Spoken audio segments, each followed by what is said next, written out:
Bismillahirrahmanirrahim. Assalamualaikum warahmatullahi wabarakatuh.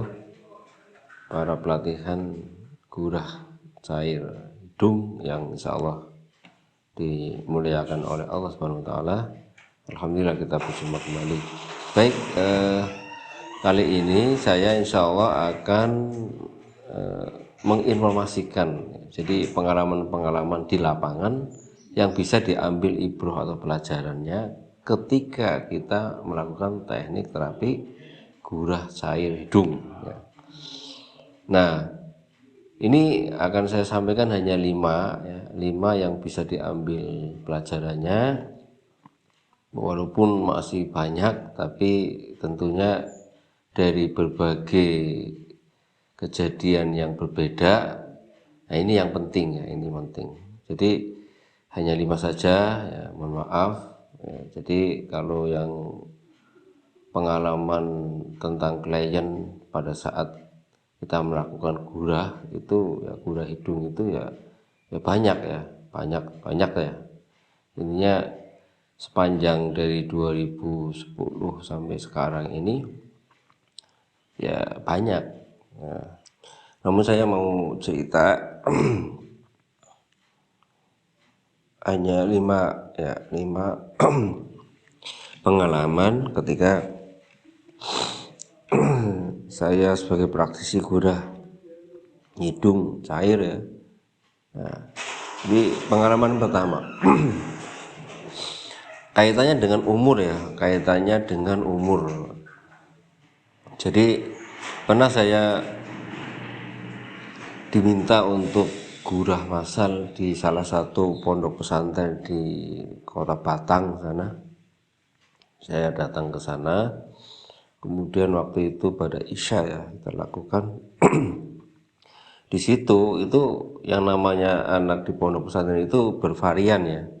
Jadi dari umur yang terkecil itu waktu itu umur 7 tahunan. Ada yang 7 tahun, ada yang puluhan tahun, bahkan ada yang di atas 40 tahun, terus ustadz-ustadznya sama pengasuh pondok ya. Jadi bervariasi umurnya ya.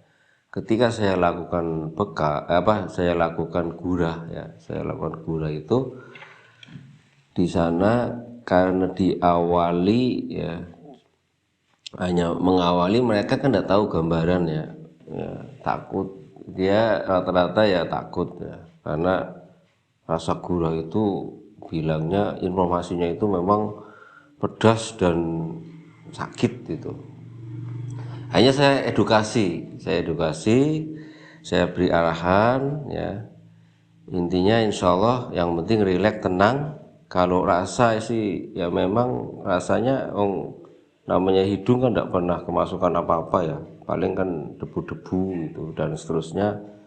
Nah, kemasukan air saja rasanya demikian ya gitu, apalagi ada ramuannya ya otomatis ya. Tapi yang dimaksud di sini insya Allah walaupun ada rasa yang artinya agak pedas-pedas gitu ya, itu prinsipnya kan bisa ditahan, bisa ditahan, bukan ditakuti, karena ini sudah turun-temurun ya. Teknik terapi gurah hidung itu kan sudah lama sekali ini ya, lama sekali. Kalau kita lihat perkembangannya itu ya di pondok-pondok pesantren itu sudah mengenal tentang gurah itu kan, berarti sepanjang ada mulai pondok pesantren di Nusantara ini ya, terutama di Indonesia itu ya sudah ada ya, pola teknik terapi gurah hidung ya kan. Nah, begitu saya motivasi ya, saya berikan arahan cara-caranya ya kan, saya cerita dari telentang nanti gimana caranya dan seterusnya. Nah, disitulah mereka akhirnya ada, setelah kasih masukan itu ada ketenangan tersendiri, artinya siap ya, siap. Dan akan saya pandu ininya, jadi tidak usah grogi, tidak usah berpikir gimana, prinsipnya siap dan tenang, rileks gitu. Hanya ketika mereka mau ya, udah siap semua terlentang berjejer, namanya di pondok itu kan pakai lesehan ya, pakai lesehan kemudian berjejer.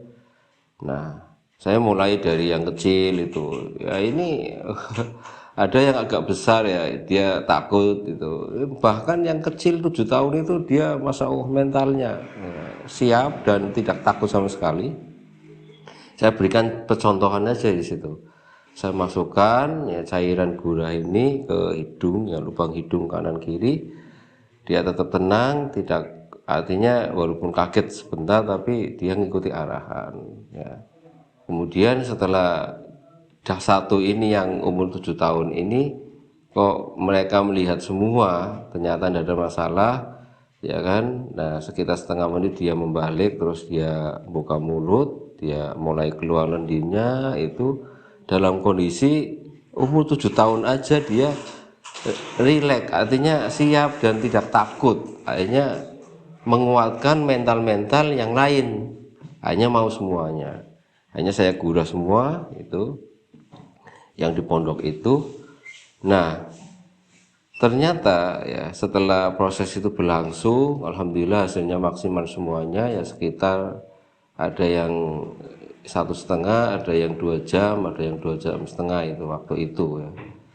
Nah ternyata yang ya, jadi dari hasil umur bervariasi ternyata yang mudah sekali lendirnya keluar, kemudian yang mempengaruhi ya antibodinya masing-masing ini yang lebih energik ya, artinya tidak berpengaruh kepada lemesnya atau gimana-gimana, ternyata umur yang paling kecil itu ya. Jadi umur yang 7 tahun itu dia maksimal keluarnya, tapi selesainya juga dia lebih cepat gitu. Jadi kalau umur 7 tahun itu kan ya, kemungkinan besar organ masih bagus, fisik juga masih bagus, kemudian lendirnya juga tidak bandel banget gitu ya. Nah ini itu, jadi setelah selesai ya, itu yang 7 tahun ini saya amati, dia langsung cuci muka ini dan itu, ya udah, dia tidak mengeluh kemudian sakit ini dan itu, kemudian biasa-biasa aja gitu, biasa aja. Artinya setelah cuci muka ngikuti arahan ya, nanti membuang lendir yang ngumpul di salah satu lubang itu dia ngikuti arahan, terus disisihkan dengan pelan misalnya kayak gitu. Nah dia selesainya lebih cepat, terus tenaganya juga tidak seperti yang lain, artinya lebih energik. Untuk kembali semula pemulihan itu dia lebih energik, itu umur yang 7 tahun. Nah umur yang di tengah ya, sekitar yang umurnya ustadz-ustadznya ya sekitar antara 20-an sampai umur 30-an. Nah kalau pengasuhnya kan apalagi penanggung jawab atau pengasuhnya itu kan lebih dari 40 tahun. Nah dari umur yang bervariasi itu ternyata umur yang lebih sepuh, lebih tua ya, kemudian umur yang lingkungan antara 20 sampai 30, tetapi pas itu fisiknya ya, artinya dari segi istirahatnya agak kurang ya, kelelahan. Nah itu juga saya amati, ternyata itu yang menentukan dia pemulihan untuk tenaga di tubuhnya itu. Jadi yang umur 7 tahun itu beberapa jam saja dia sudah energi kembali semula, kemudian ya rata-rata ya, kalau dia fit itu ya dalam 1 hari itu sudah pulih lah ya. Kalau saya katakan pengalaman saya itu 3-4 jam itu sudah kayak flu-flunya sudah hilang, sudah enak dan semakin pulih lah. Itu 3-4 jaman. Kemudian kalau sudah masuk ke 1 hari ke depannya ya sudah enak, suara sudah plong gitu kan, terus fisik sudah mulai pulih. Nah bagi yang fisiknya agak lemah karena kurang istirahat, nah itu ada pusingnya, kemudian kayak greges, terus agak kayak orang meriang gitu ya, orang mau demam itu ya kan. Kalau kita angkat-angkat bersin-bersin mau flu itu kan badan agak gerges, nah dia ngalami seperti itu ya kan.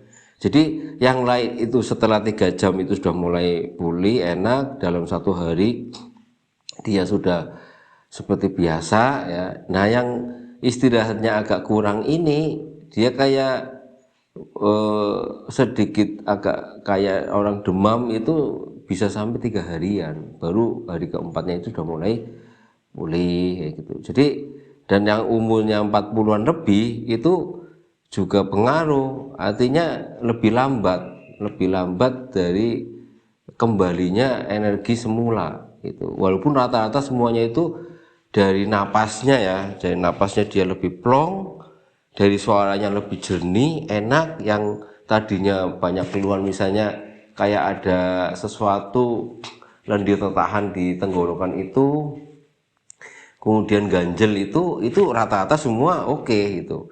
Dari nafasnya, dari keganjelan kalau ada sesuatu di area tenggorokan itu insya Allah semua rata-rata itu selesai. Tetapi dari kondisi tubuh kembali ke semulanya bervariasi.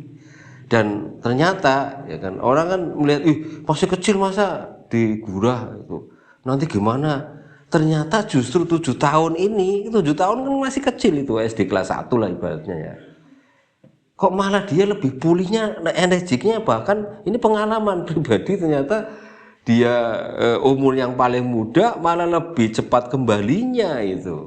Itu hanya ukuran beberapa jam saja. Nah yang umurnya di tengah-tengah antara 20 30-an itu kan ya setengah baya lah ya, dari remaja menginjak ke dewasa itu ternyata dia bisa pulih 3-4 jam. Nah pemulihan sempurna itu 1 hari ke depan. Tetapi yang umur segitu kemudian kondisinya kurang istirahat, kurang tidur, itu kayak agak meriang nih, wajar lah ya. Saya yakin bukan efek mutlak dari gurahnya, tapi dengan kondisi dia kurang istirahat, kemudian kurang tidur, kondisi agak lemah, ini yang membuat dia dengan reaksi gurah itu dia akan lebih lama pemulihannya. Kemudian yang faktor usia ini juga ternyata itu juga pengaruh ya kembali kepada organnya. Kalau sudah 40 tahun ke atas itu kan beda dengan anak yang masih umur 7 tahunan tadi sama yang umur lingkungan 30-an itu dia dari faktor usia ternyata organ dengan penurunan fungsi kan juga pemulihannya juga butuh waktu beberapa hari. Nah itu pengalaman dari segi umur ya. Jadi ketika ada anak misalnya ada keluhan, misalnya dia sering flu, tidak kunjung sembuh-sembuh, atau ada sedikit asma ya kan, atau penyakit yang hubungannya dengan paru dan pernapasan, maka tidak usah takut ya. Ini pengalaman benar-benar artinya pribadi, dan kita amati ternyata umur yang lebih muda itu ternyata dia reaksinya lebih cepat, hasilnya lebih maksimal, kemudian pemulihan energi itu dia akan lebih cepat gitu. Nah, demikian ya kalau dari segi umur. Jadi tidak usah takut, anak kecil misalnya SD lah ya, itu tidak usah takut kalau ada keluhan yang hubungannya dengan pernapasan ya, atau misalnya napas pendek dan seterusnya, tidak usah takut. Insya Allah dengan umur segitu justru dia akan lebih siap menghadapi reaksi ketika dia digurah, dan hasilnya insya Allah rata-rata ya maksimal dan bagus. Jadi dari faktor umur itu hanya mempengaruhi tentang pemulihan tadi, dan kondisi yang kurang istirahat dan dia fit biasa itu juga menentukan tentang pulihnya ketika dia pasca setelah digurah. Tapi rata-rata keluhan yang hubungannya dengan nafas itu insya Allah dia menyaksikan atau membuktikan testimoninya itu rata-rata memang selesai yang hubungannya dengan kasus gangguan pernapasan karena dahak atau lendir. Demikian, mudah-mudahan ini bisa menjadi ibrah pelajaran dari tingkat umur, kemudian kondisi-kondisi pemulihan ketika pasca gurah itu bisa untuk menguatkan orang-orang atau klien atau siapapun yang mau gurah. Jadi paling enggak ada gambaran dari segi umur, dari apa yang harus kita siapkan, itu memang paling tepat adalah istirahat yang cukup, kondisi fit itu paling bagus ketika dilakukan gurah hidung cair. Demikian yang bisa disampaikan, kurang lebihnya mohon maaf. Assalamualaikum warahmatullahi wabarakatuh.